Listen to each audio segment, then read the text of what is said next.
जय माता दी। क्या आपने कभी उस शक्ति का एहसास किया जो अंधेरे में भी प्रकाश लाती है?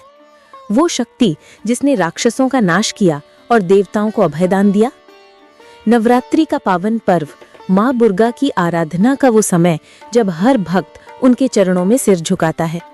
लेकिन क्या आप जानते हैं इस बार 2025 में अष्टमी और नवमी कब है? कन्या पूजन का सही समय क्या है? और माँ दुर्गा की वो कथा जो हर दिल को छूती है।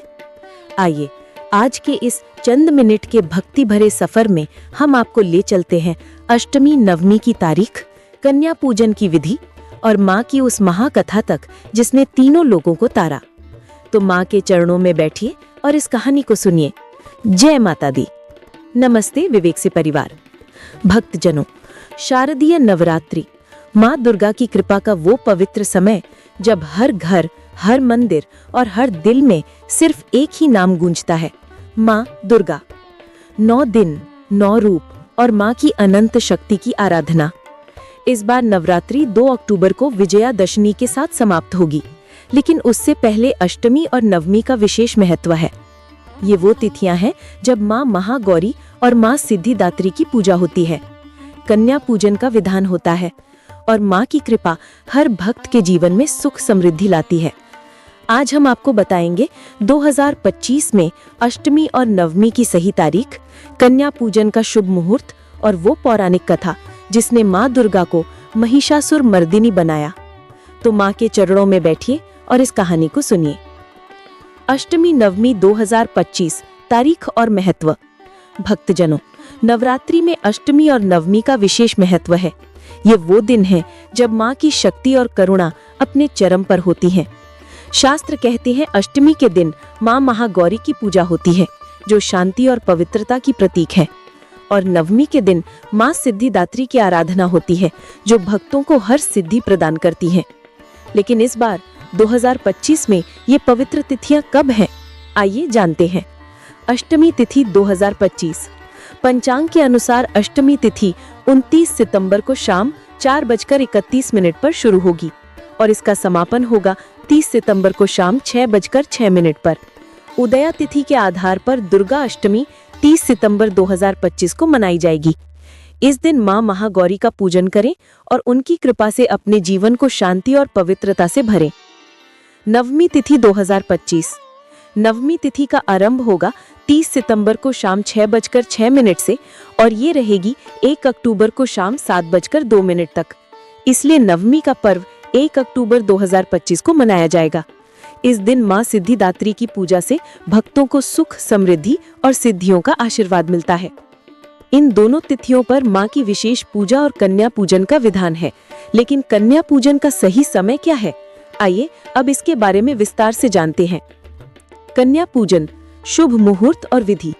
भक्तजनों, नवरात्रि में कन्या पूजन का सबसे पवित्र और सुंदर विधान है। शास्त्र कहते हैं कन्याएं माँ दुर्गा का ही स्वरूप है। जब हम कन्या पूजन करते हैं तो हम माँ की शक्ति को साक्षात पूजते हैं। अष्टमी और नवमी के दिन कन्या पूजन करने से माँ प्रसन्न होती हैं और व्रत का पूर्ण फल मिलता है। तो आइए जानते हैं 2025 में कन्या पूजन का शुभ मुहूर्त और सही विधि। अष्टमी पर कन्या पूजन का शुभ मुहूर्त। 30 सितंबर 2025 को अष्टमी के दिन कन्या पूजन के लिए 2 शुभ मुहूर्त हैं। पहला मुहूर्त है सुबह 5 बजे से 6:12 तक। दूसरा मुहूर्त है सुबह 10:40 से दोपहर 12:10 तक। नवमी पर कन्या पूजन का शुभ मुहूर्त। 1 अक्टूबर 2025 को नवमी तिथि पर कन्या पूजन के लिए ये समय है। पहला मुहूर्त है सुबह 4:53 से 5:41 तक। दूसरा मुहूर्त है सुबह 8:06 से 9:50 तक। लेकिन भक्तजनों, नवमी तिथि शाम 7:02 तक मान्य है। अगर ये समय आपके लिए उपयुक्त नहीं है तो आप दिन में अन्य समय में भी कन्या पूजन कर सकते हैं। कन्या पूजन की विधि। अब सुनिए कन्या पूजन की विधि को ध्यान से। सबसे पहले माँ दुर्गा की विधिवत पूजा करें। माता को हलवा, पूरी और चने का भोग अर्पित करें। 2 साल से 9 साल तक की कन्याओं को घर बुलाएं। उन्हें माँ का स्वरूप मानकर प्रेम और श्रद्धा से बैठाएं। कन्याओं के पैर धोएं, उन्हें तिलक लगाएं और हलवा, पूरी, खीर व फल आदि भोजन के रूप में परोसें। भोजन के बाद कन्याओं को कुछ पैसे या उपहार देकर सुख समृद्धि की कामना करें और अंत में कन्याओं के पैर छूकर उनका आशीर्वाद लें। अगर कोई गलती हो जाए तो माँ से क्षमा मांगे। इस विधि से कन्या पूजन करने से माँ दुर्गा की कृपा आप पर बरसती है और आपका जीवन सुख शांति से भर जाता है। माँ दुर्गा की कथा। भक्तजनों, अब हम उस पवित्र कथा की ओर बढ़ते हैं जो हर नवरात्रि में हमें माँ दुर्गा की शक्ति और महिमा का एहसास कराती है। ये कथा है माँ दुर्गा के अवतार की। ये कथा है महिषासुर के संहार की और ये कथा है उस शक्ति की जिसने बुराई पर विजय पाई। तो माँ के चरणों में बैठिए और इस कहानी को अपने हृदय में उतारिए। महिषासुर का उदय। बहुत समय पहले जब तीनों लोकों में शांति थी, एक असुर ने जन्म लिया। उसका नाम था रंभासुर। रंभासुर ने भगवान अग्नि की कठोर तपस्या की और उनसे वरदान मांगा कि उसका पुत्र इतना शक्तिशाली हो कि उसे कोई हरा न सके। अग्निदेव ने वरदान दे दिया और इस तरह रंभासुर का पुत्र महिषासुर पैदा हुआ। महिषासुर आधा मानव आधा भैंसा। उसकी शक्ति ऐसी थी कि देवता भी उसके सामने कांपने लगे। उसने अपनी शक्ति का दुरुपयोग शुरू कर दिया। स्वर्ग, पृथ्वी और पाताल तीनों लोकों में उसने आतंक मचा दिया। उसने इंद्रलोक पर हमला किया और सभी देवताओं को परास्त कर स्वर्ग पर कब्जा कर लिया। देवता निराश हो गए।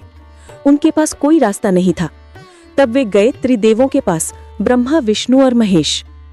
और फिर भक्तजनों, वो पल आया जब तीनों लोकों की रक्षा के लिए एक चमत्कार हुआ। ब्रह्मा, विष्णु और महेश ने अपनी शक्तियों को एकत्र किया। उनके तेज से एक दिव्य प्रकाश प्रकट हुआ और उस प्रकाश से जन्म लिया माँ दुर्गा ने। माँ का रूप ऐसा था मानो सूर्य और चंद्रमा भी उनके सामने फीके पड़ जाएं। भगवान विष्णु ने माँ को अपनी शक्ति दी। शिवजी ने उन्हें अजेय बनाया। ब्रह्मा जी ने ज्ञान और करुणा का वरदान दिया और फिर सभी देवताओं ने अपनी अपनी शक्तियां माँ को अर्पित की। इंद्र ने अपना वज्र दिया, अग्नि ने अग्नि शक्ति और त्रिशूल प्रदान किया, वरुण ने जल की शक्ति और शंख दिया, सूर्य ने अपनी तेजस्वी किरणें अर्पित की और हिमालय ने माँ को अपना शक्तिशाली सिंह दिया। इस तरह माँ दुर्गा अष्टभुजा धारिणी के रूप में प्रकट हुई। उनका तेज ऐसा था कि तीनों लोक उनके प्रकाश से जगमगा उठे। माँ का हर रूप शक्ति, करुणा और साहस का प्रतीक था। जब माँ दुर्गा ने महिषासुर को ललकारा तो तीनों लोकों में हलचल मच गई। महिषासुर अपनी विशाल सेना लेकर आया, लेकिन माँ के सामने उसकी सेना रेत के महल की तरह बिखर गई। 9 दिन और 9 रात तक युद्ध चला। माँ ने अपने विभिन्न रूपों में काली, चंडी, भद्रकाली में असुरों का संहार किया। हर दिन माँ की शक्ति बढ़ती गई। हर दिन असुरों की सेना कमजोर होती गई और फिर नवमी के दिन वो अंतिम युद्ध हुआ। महिषासुर बार बार अपना रूप बदलता रहा, कभी भैंसा, कभी शेर, कभी हाथी, लेकिन माँ की नजर उस पर थी। माँ ने अपने त्रिशूल को उठाया और एक ही प्रहार में महिषासुर का अंत कर दिया। जब माँ ने महिषासुर का वध किया तो स्वर्ग में देवताओं ने जय जयकार की। पृथ्वी पर हर्षोल्लास छा गया और माँ दुर्गा महिषासुर मर्दिनी कहलाई। माँ की अन्य लीलाएं। लेकिन भक्तजनों, माँ की लीलाएं यहीं खत्म नहीं हुई।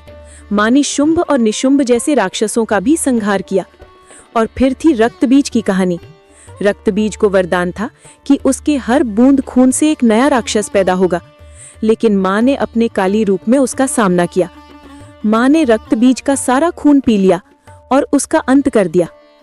माँ की हर लीला हमें सिखाती है कि बुराई कितनी भी शक्तिशाली हो, सत्य और धर्म की हमेशा विजय होती है। माँ की भक्ति हमें साहस देती है, शक्ति देती है और जीवन की हर मुश्किल से लड़ने की प्रेरणा देती है। माँ दुर्गा की ये कथा हर नवरात्रि में हमें याद दिलाती है कि उनके चरणों में शरण लेने से कोई भी संकट बड़ा नहीं होता। अष्टमी और नवमी के दिन जब हम कन्या पूजन करते हैं तो हम माँ की उस शक्तिशाली और करुणामय स्वरूप को पूजते हैं। तो भक्तजनों, अब आप जान चुके हैं कि 2025 में अष्टमी 30 सितंबर को और नवमी 1 अक्टूबर को मनाई जाएगी। कन्या पूजन के शुभ मुहूर्त और सही विधि को अपनाकर आप माँ की विशेष कृपा प्राप्त कर सकते हैं। और माँ दुर्गा की कथा हमें सिखाती है कि भक्ति और साहस के साथ हम हर मुश्किल को पार कर सकते हैं। इस नवरात्रि माँ की चरणों में अपनी श्रद्धा अर्पित करें, कन्या पूजन करें और अपने परिवार के साथ इस पर्व को पूरे उत्साह से मनाएं। अगर आपको ये कथा और जानकारी पसंद आई तो इस वीडियो को लाइक करें, अपने दोस्तों और परिवार के साथ शेयर करें और हमारे चैनल को सब्सक्राइब करें। माँ दुर्गा की कृपा आप सभी पर बनी रहे। जय माता दी।